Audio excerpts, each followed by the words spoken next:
a cemetery near the Jenin refugee camp in the occupied West Bank, the final resting place for dozens of Iraqi soldiers.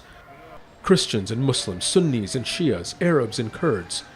People from all walks of life fought and died for Palestine in 1948. It was the first Arab-Israeli war to defend against the forced displacement of Palestinians from their land. It came to be known as the Nakba, or catastrophe. They were positioned in the olive groves in this mountain. They started shooting and pushed the Zionists all the way back. The Iraqis were the only ones that fought here side by side with the Palestinians. Nowadays, Arab armies have no say. Everyone is on their own. Everyone wants to preserve their own interests. Historians say Israel's objective has always been the ethnic cleansing of Palestine. But what is happening now is much more violent. During the Nakba, 13,000 Palestinians died over the span of 3 years. Since October, more than 35,000 Palestinians have been killed in Gaza in just 7 months. The killing is from one side. Civilian population killed with the most sophisticated American weapons, day and night, minute by minute. Geopolitically, the region is also different. 76 years ago, the Nakba was a catastrophe for all Arab countries.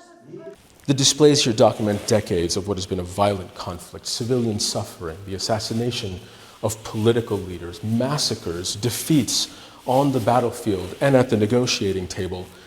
What becomes clear is that with every year that has gone on, Palestinians have found themselves more and more alone with their struggle. Descendants of the displaced and occupied say Palestinians have hope in Arab people, but not Arab leaders. In the West Bank, we've seen multiple raids and killings. There's an active genocide in Gaza. Previously, Arab armies shared blood with Palestinians. Gaza is at war without anyone by its side. It's fighting by itself. It's being slaughtered by itself. You're asking me about the Arab armies. Shame on them. They are used against their own people. They're not meant to fight another country. They're there to fight riots. But to fight another army? No. Palestinians say they remain hopeful that they will win their freedom from Israeli occupation someday, despite seemingly insurmountable odds and despite knowing they will have to do it themselves. Zein, Basravi, Al Jazeera, the occupied West Bank, Palestine. Make sure to subscribe to our channel to get the latest news from Al Jazeera.